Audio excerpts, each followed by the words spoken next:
Now, whatever business you're in, or even if you're just traveling for fun, you'll constantly be involved with buying, selling and dealing. In other words, negotiating. But you'll find that every country you visit negotiates very differently.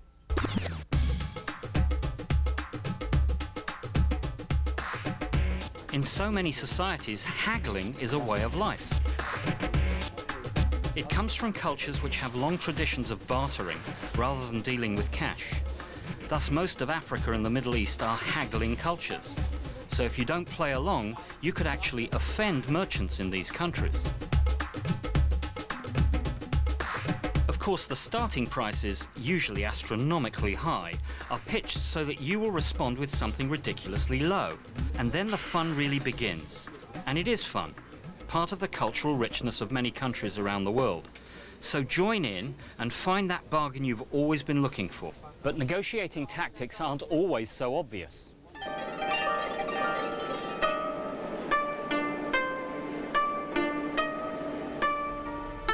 In some Japanese meetings, you may experience some of the older Japanese participants looking as if they're asleep. This is a sign of superiority in traditional Japanese business society.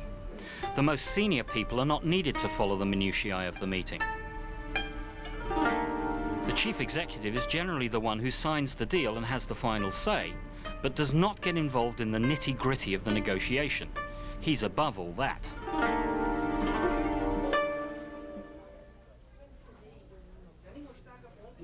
Certain cultures are more comfortable with silence than others. Beware. Silence is used to consider and reflect what's been presented. If you're making an offer and met with silence in China, for example, don't take this as a sign of disapproval and jump in with a lower price. Just be comfortable in the silence and wait for a response.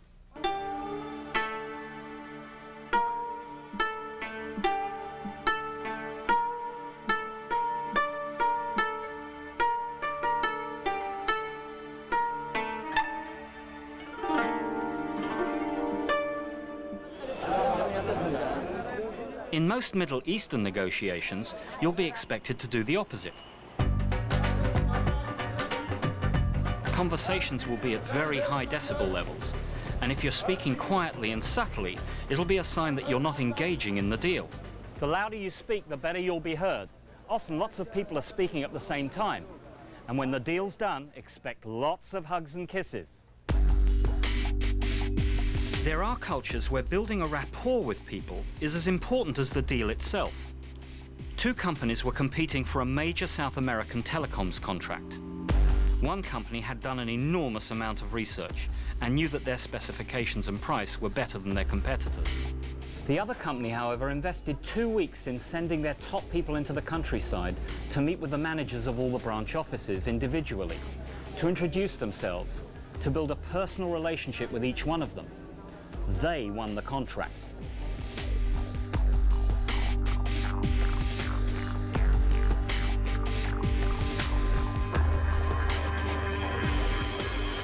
So that then is the power of negotiating.